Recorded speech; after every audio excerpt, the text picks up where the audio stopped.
The Secret Called Mohammad by Eleazar Harash, translated by Ruah Ezekiel, narrated by Daniel Alexander King.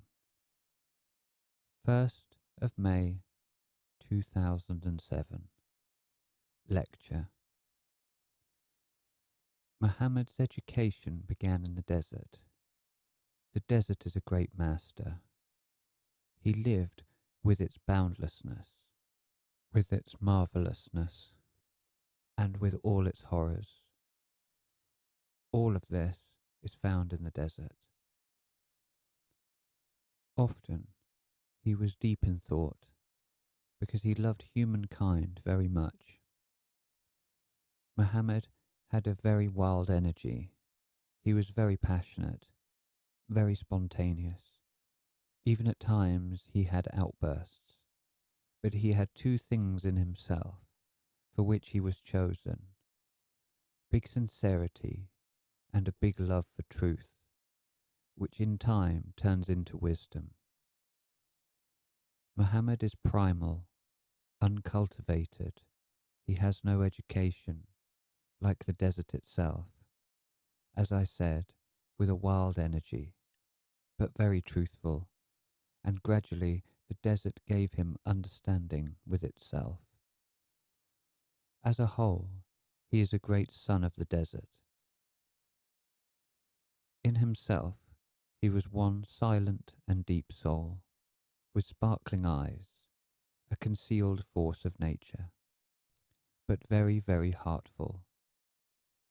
There are many tales of this, and very communicative. But he knew, as I hinted, the horrors of the desert too, and of course its marvels. In this great and severe desert he found the answer from which his inspiration was born. But let me say first, what is this, the desert? According to the Sufi, the waters of life, the place of seclusion. Aside from this, it manifests the non-being, the concealed power of God. It engulfs both time and space. It is the place of revelation. Of course, for the seeker in the desert, he received both the revelation and the inspiration. Truth was instilled into him, and later the Koran was born, which is the divine will. In this way, the desert taught him to see beyond, because it bound him to understand himself as a seeker. And later he says, Allah is the aim of all striving, something which is universal and applies to all true religions. God is the aim of all striving, and he also says, if you have love, the dark face of disbelief will fade out. If we must compare, Christ had a very heavy task with the hardened Jews, but with Mohammed, things were heavier. Amazing Arabs, fearsome fanatics, and tribes, exceptional idolaters. But Mohammed succeeded, even though for many years there were threats for his life. For 3 years, 13 disciples, and a lot of heavy things. And where do these heavy beings come from, called idolaters and exceptional fanatics? They come from the second branch of Atlantis, Tilavati. That is what they were called then, and they united with the Martians back then. And they come here with their horrors. Mohammed has succeeded today to teach all those many millions of people to pray every day, 5 times a day, which means that in next reincarnations, many, many of them will be born Sufi.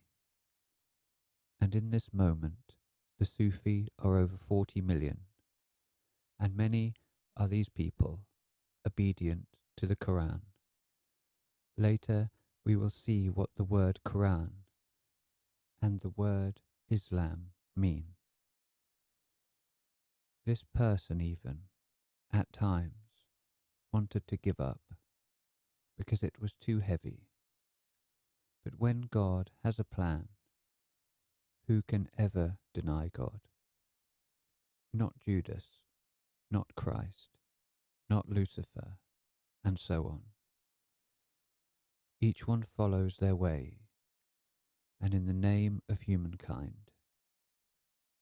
As we will see later, Satan is a being exceptionally loyal to God, while with the person there is a problem. The person is not loyal to God, nor to Satan, nor to themselves. That is why they are a person. And then Mohammad says in the desert, there is only one God, and he is great. There is nothing more inexpressible than him. This was deeply experienced in the heart of the desert. Something suffered, something lived. This marvelous son of the desert understood that God is the only great reality, and that he has created us, and he supports us, and everything else is merely his reflections. Sons, masters, prophets, these are his reflections. Mohammed even calls them his shadows, which veil his greatness, the greatness of the one God. And in this desert, his great thought was born. As I said, deeply suffered for, experienced by his marvelous soul. And he said, Allah Akbar. It seems very simple. It means God is great. But in these words, there is a big secret. Gradually, sometimes, we will comment on them, because they seem very simple, but they are not. God is great.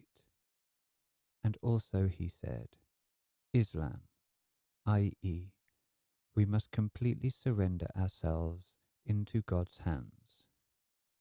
Islam means total obedience, to entirely give ourselves into God's hands.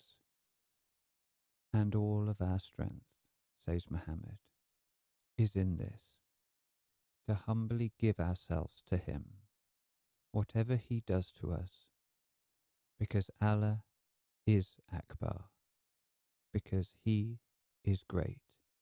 He knows.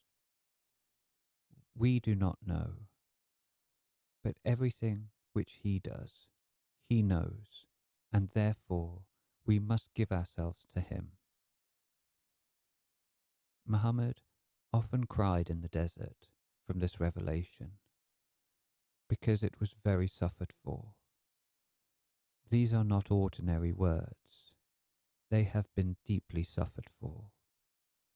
But he knew that the Arabs were big fanatics, full of idols, and aside from that, very dangerous.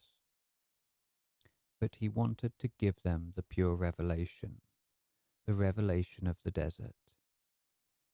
He glimpsed that the harsh trials in the desert are also God's will. They were granted by God. He also calls it by necessity. And because Muhammad was very sincere, he perceived that these were the wisest conditions. So he did not protest, but he said, and he perceived that these are the wisest conditions. But what is this? Sincerity. Because we are speaking, this is a strong quality of his. What is this? Sincerity.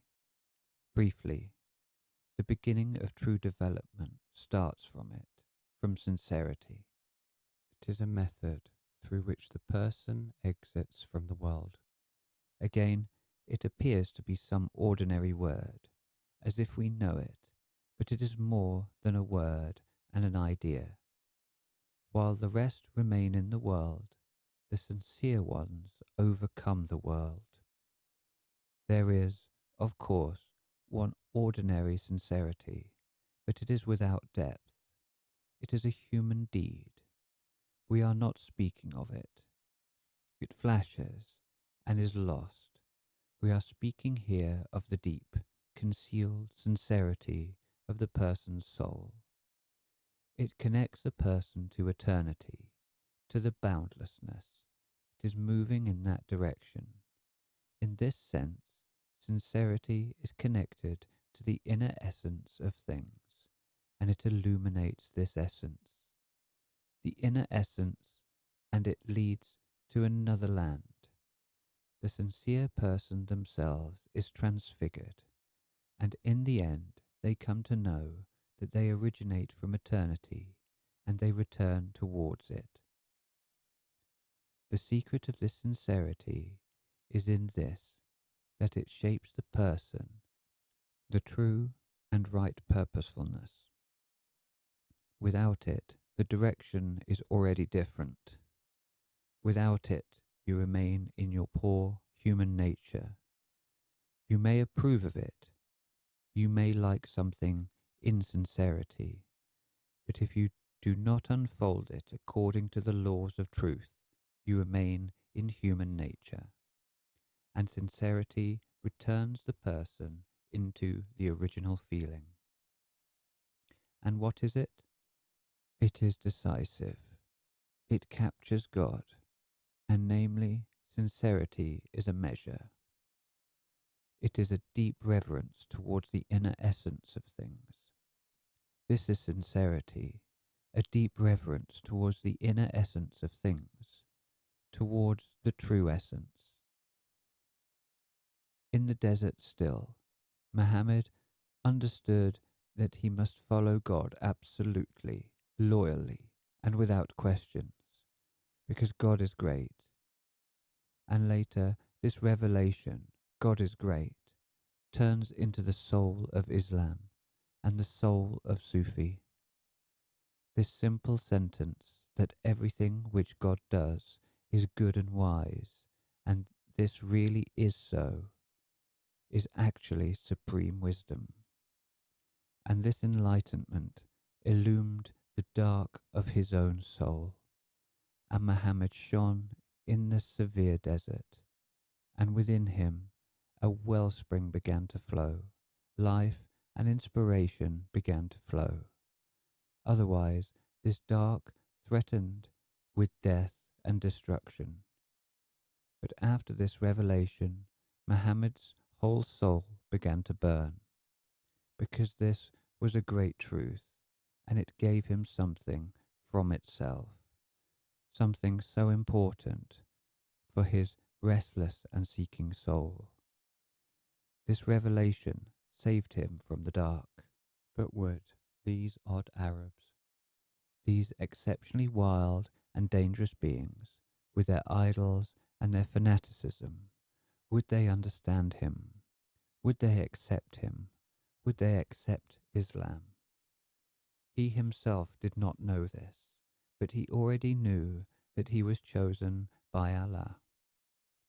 Next time, we will have a continuation, another lecture for an interlude, and then we will enter into the exceptionally deep, and I would say special secrets of the Quran. The Secret Called Mohammed, 5th of June 2007. Lecture. Mohammed sincerely thirsted to make Allah Akbar, i.e., God is great, well known among the difficult, as I told you. Arabic tribes, Mohammed felt divinely illuminated, and he already had al-Haq within himself, i.e., his truth, and it was experienced. The Arabs greeted him with mockery. For 3 years, 13 followers, and many threats. He had to hide a lot. He had to run to caves and all sorts of places. Later, in a smaller circle, mainly before relatives. At a gathering of around 40 people, Mohammad says of his mission that it must be transmitted to the whole world. Everyone surrounding him, despite being his close ones, fell silent because he asked whether they accept his mission. Silence and laughter, but 16-year-old Ali stood up and passionately said, "I am with you." And later this turns out to be the one of the noblest warrior knights, loyal to Mohammed and to God. "I will follow you."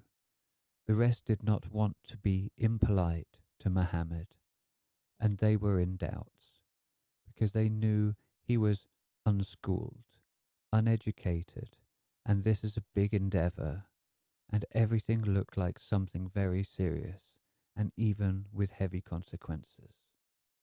And so, everything was really happening very slowly.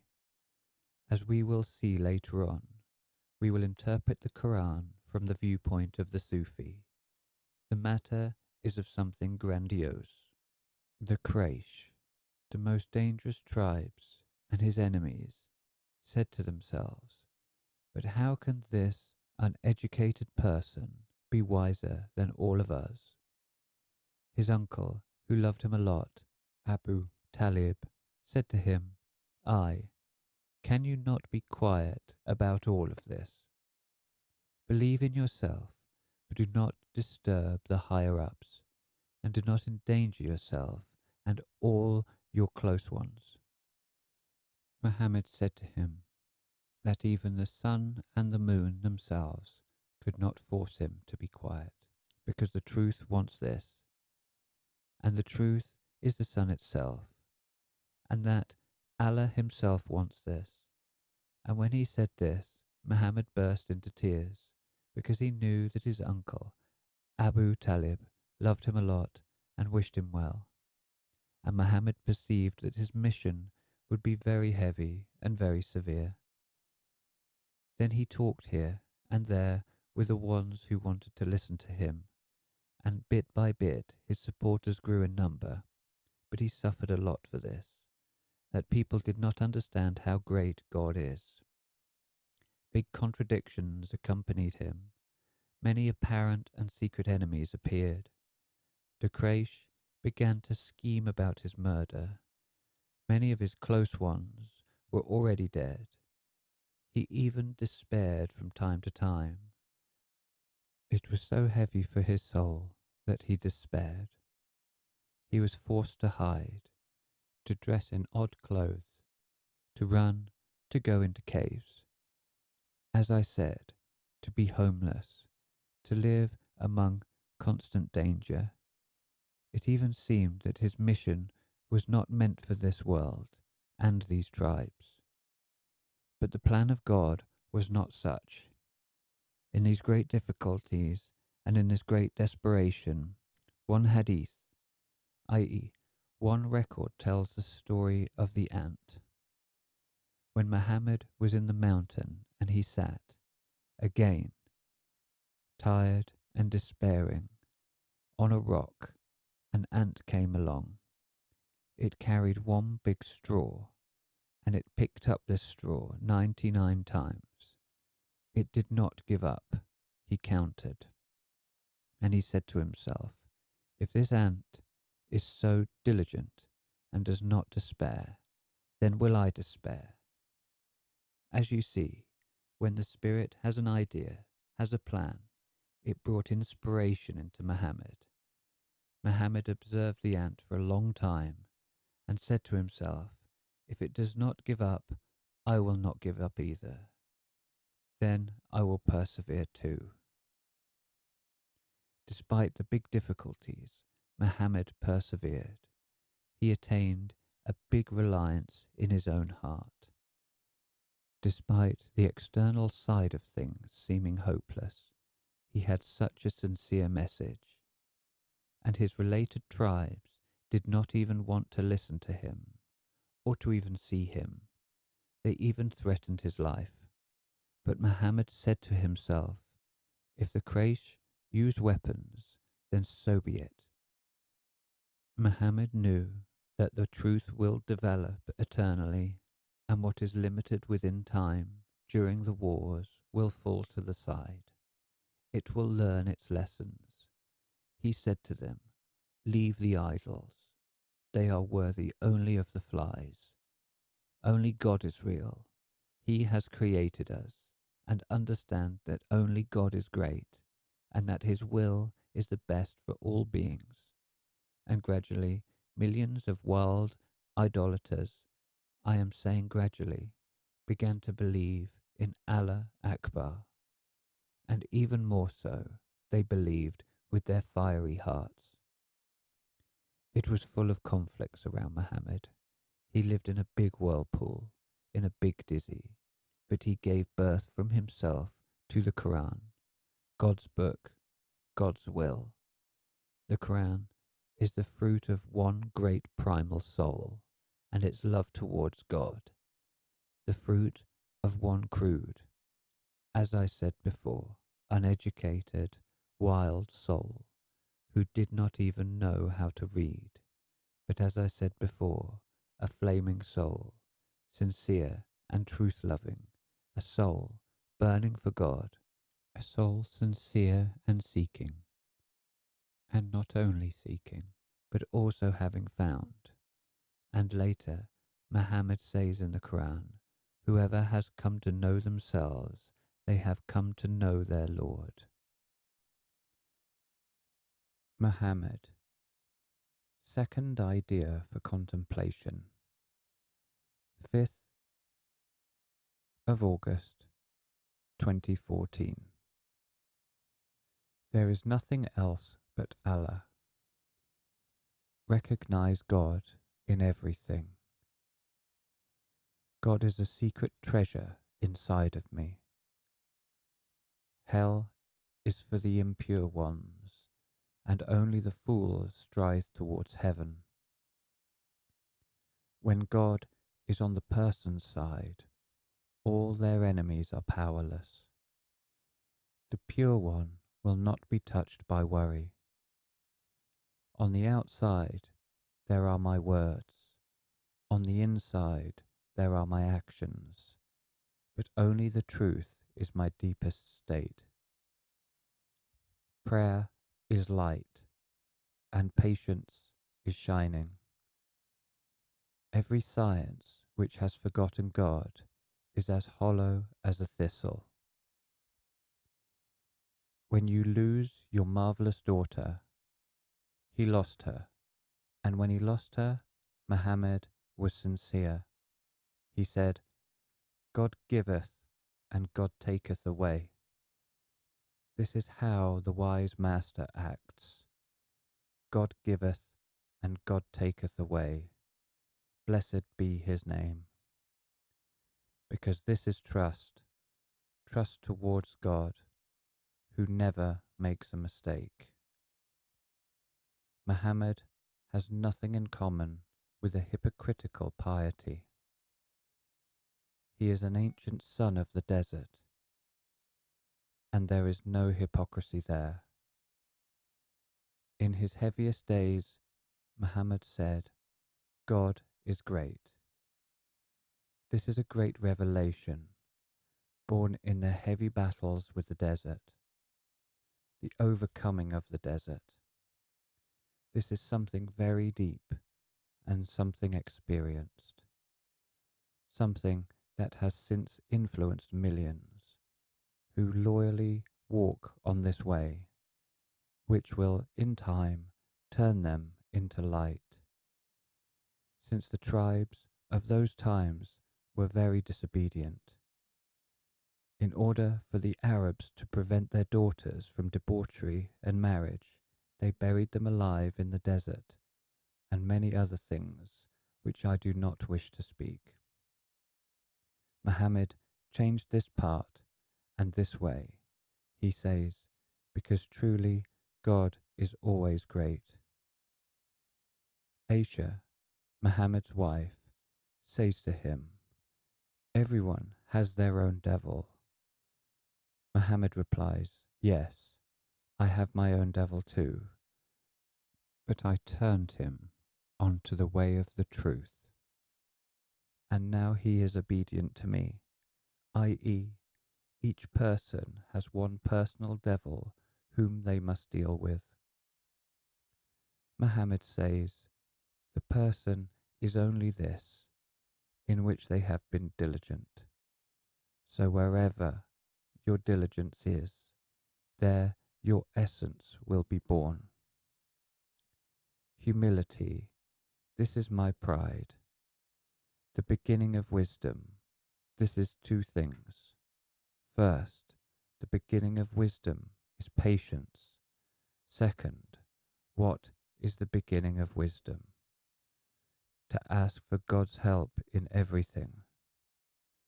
Non-believers are sinful towards their own selves. They are not sincere towards their own selves.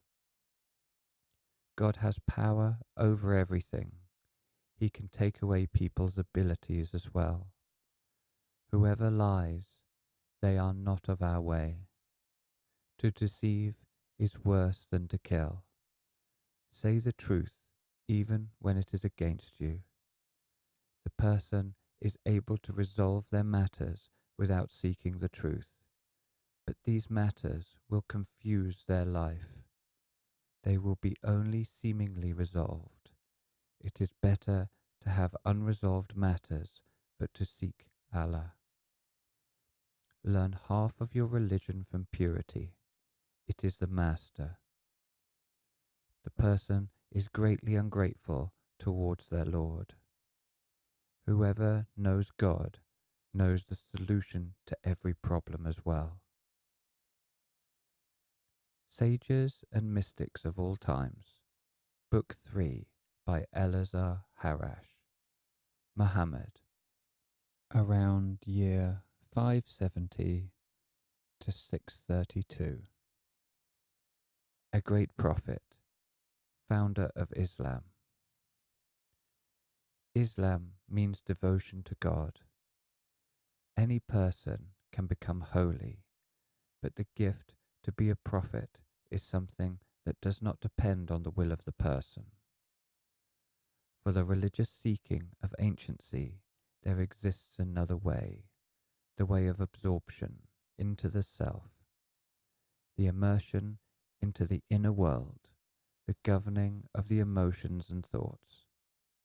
The more the person overcomes their animalistic and selfish nature, the more they draw near to the supremely sensitive world, and the quicker that world comes to aid them itself. And gradually, or seemingly all at once, the whole truth and knowledge is revealed. And together with this absolute knowledge, the person attains an indescribable might and power over the earth and the sky, over the people and the spirits, and such power that even the laws of reality in which they live begin to depend on the person's will, and with their word. The person is able to move mountains, to turn rocks into gold, to subdue the spirits to their command. Appearing before the face of God, taking position for prayer, to be unclean, dirty, is a disrespect before the Almighty One. Always speak the truth. Faith must be embodied as a way of life. The person must always aim to speak the truth, and only the truth, as scary or heavy as that may be.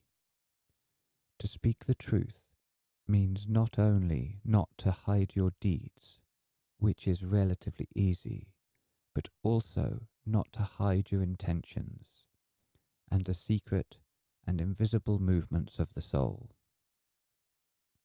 The actions of people will be judged according to the intentions and motives. Excess food and drink kills the heart. Without God, the world cannot exist for even one moment. More than anything in the world, I love women and incense, but true pleasure I find only in prayer. God never assigns to the person a burden which they would not be able to carry. God is too merciful to have excessive requirements towards the person. Food must be moderate, because that is beneficial for the body, the soul, and the health. Sensual attraction towards the woman is not a sin in itself before the face of God, but it becomes a sin if it is directed in a wrong direction which has not been resolved. Avoid to notice and criticize the flaws in people, especially those ones which you also possess. Such judgmental nature is based on pride, on a desire to find excuses and embellish yourself, and this is very bad, because true humbleness is the source of all virtues. When you see a person who has been granted more wealth and beauty than you, then think of the people who have been gifted with less than you. In their wishes, the person must be governed by the old principle known long ago. To wish for your brother that which you would wish for yourself. Thought must be disciplined. The mind must not be occupied with worthless deeds and matters of the daily life, because it is a test for the sincerity of every believer to pay no attention to what is found outside of their power. Each word spoken leaves a deep imprint in the consciousness of the one speaking, even if it was pronounced jokingly or coincidentally.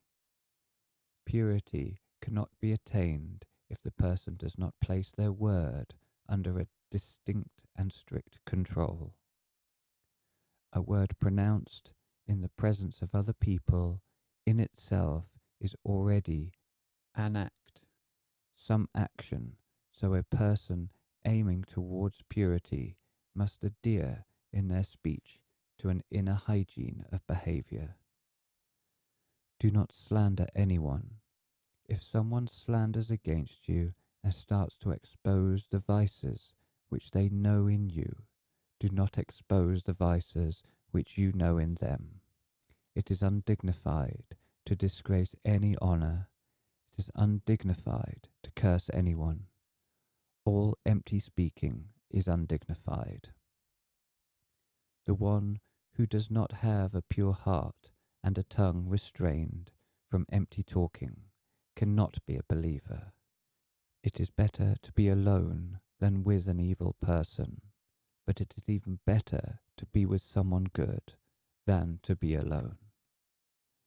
It is better to speak to the one seeking knowledge than to remain silent, but it is even better to remain silent than to have an empty conversation. To stay silent more and to remain in good predisposition of spirit, what is better than this?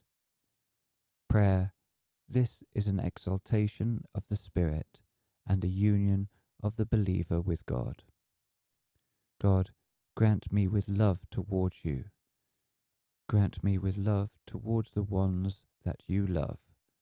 Make it so that I am able to do things deserving of your love. Make it so that love is dearer to me than my own self, than my family, and than my wealth. O God, I ask you for firmness in faith and for readiness to walk in the right way. I also ask you to give me an innocent heart which would be repulsed by vice and a truthful tongue.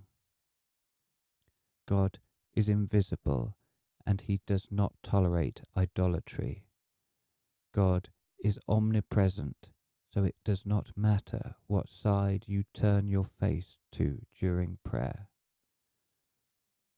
For the all-seeing God, the soul of the person is an open book. He reads in the hearts of people, and it is preposterous to think that the loud prayer has bigger chances to be heard than the prayer pronounced mentally. God has nothing in common with man. God is boundless in time and space, the same way as in his creating. He has created an innumerable multitude of worlds and an innumerable multitude of beings granted with reason, only one of which is man. From this, all pretense of the person for an exceptional place in the universe and for exclusive attention from God must be rejected as ridiculous. God is above every morality. God is good and merciful, not because he is obliged to be such, but because goodness and kindness are his primordial qualities, stemming from the attitude of the Creator towards the world, created by him. To wash the nose with water in the morning is necessary, because during sleep, in the nose, spirits are instilled. To start the day with a wash and with prayer is necessary again because of the devil. During sleep, he ties 3 knots on the back of the person's head, also adding, "Let the night be long for you, sleep." When upon waking, the believer is reminded of God, the first knot is untied. When they wash themselves, the second knot is untied, and when the believer prays, the third and last knot tied by the devil also disappears. Then the person will be in a good mood, since the morning, and their soul will be calm.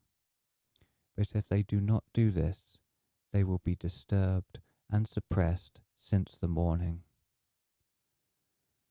Almost every action has a deep magical meaning and is able to cause a shock in the supremely sensitive world, which would often be fateful for the worldly life of the person and for their afterlife. Your servants are your brothers whom God has placed under your rule.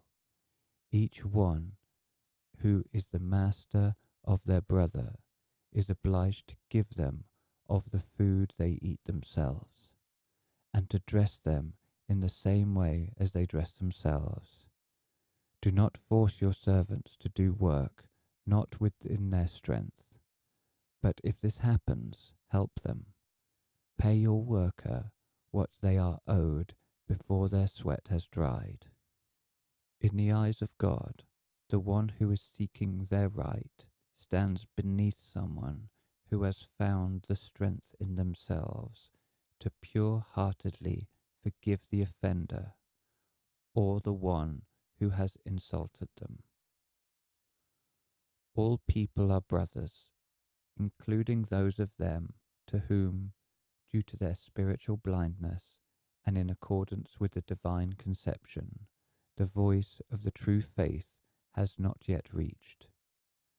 The poor man, deprived of the sin of pride and kept safe due to their poorness from the sinful temptations of the world, has bigger chances to earn blissfulness in the following immortal life in the heavens, while at the same time the majority of the rich will inevitably suffer in hell.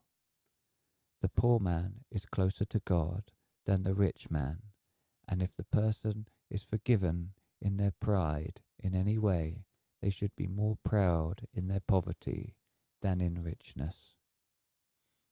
Mercy. This is practicing good deeds, acts, dictated by love towards our brothers. A person who has picked up and removed from the road a thorny branch, in the eyes of God, may have done a more significant act of mercy than a person sacrificing a part of their possessions. The first person's act was dictated by selfless love towards their brothers as beings of God. They have prevented the good person, the evil person, their friend, their enemy, and even total strangers from harming their foot in the same way. This is why the poor one has no fewer chances for mercy than the rich one. So in this regard, they are equal. When the person gives from what little they have, but attained with their own labour, this is the mercy that is most pleasing to God. It is mercy when you smile to your brother in a welcoming way. It is mercy when you incite towards noble deeds, and when you refrain from unlawful acts. It is mercy when you show the way to those who have lost it, and when you help the blind person. There is no coercion in faith. God himself knows who to guide in the truthful way, and who to leave in delusion. God is one, eternal, not giving birth and unborn, knowing no equals to himself. He is almighty and merciful. At the judgment which God will hold on the fearsome day, excuses will be unnecessary. Each soul will see everything which they have done before. Everything will be revealed, even the most concealed and secretive. And each soul will know that God has been informed of everything. In complete solitude, the person will stand on Judgment Day before the Almighty One, and no relatives nor friends will be their protectors on that day, and the person shall be judged not as an Arab or a representative of some clan. All these remnants of the tribal and family system are incompatible with the faith in the one God. On Judgment Day, the person will stand in their true image before God. All their other relations are secondary and after God. The righteous people are the ones who pray, the ones who are constant in their prayer, who believe in the Judgment Day, and who fear the punishment of their Lord. God does not create miracles out of mercy. He knows perfectly well that even miracles would not make the ones who are stubbornly drawn to evil and sin to repent pure-heartedly for their delusions and to believe. What is most important is the faith, and not how much you pray, fast, or how many bows you have done. The faith and the striving for purity. God is alone, and he has no companions. God was not born, and he does not give birth. Everything that he creates it with his word.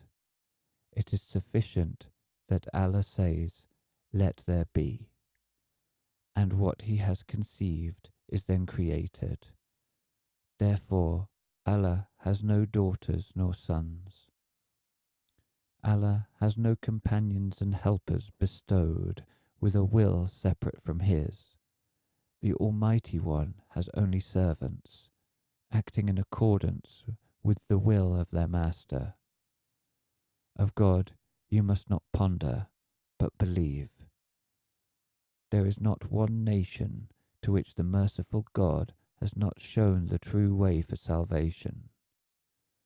Only God has complete knowledge of the past, the present, and the future, and also for that which is concealed within the hearts, because unknown are the ways of the Lord, and the wisdom of the world is madness before God.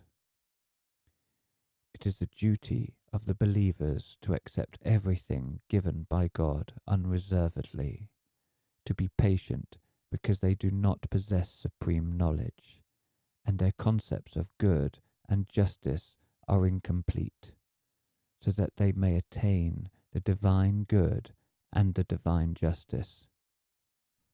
All believers make up one nation, which is not split into tribes and clans. One God, one faith, one nation, one law for everyone. All are equal before the law. Only God grants life and death. Help comes only from God. Be patient. Allah is with the patient ones. Every miracle is in the power of God, other than the earthly happiness of the person. I am a person just like you. I have surrendered myself to God, to the One and Almighty, and I will enact each of His orders. Could I know the conception of the Merciful One, life and death, the present and the future, everything is in His power. The ones walking the way of Allah will be victorious, because who is able to oppose His will? Without prayer there is no faith. Allah knows what is in your hearts. Allah is knowing and meek. As much as I pray for the hypocrites, my prayer shall not bring any benefit to them. We are all of God, and we shall return to Him. The last words of Mohammad before he died. O my Lord, I did not succeed in knowing you in the way that you deserve to be known. I did not succeed in knowing you completely.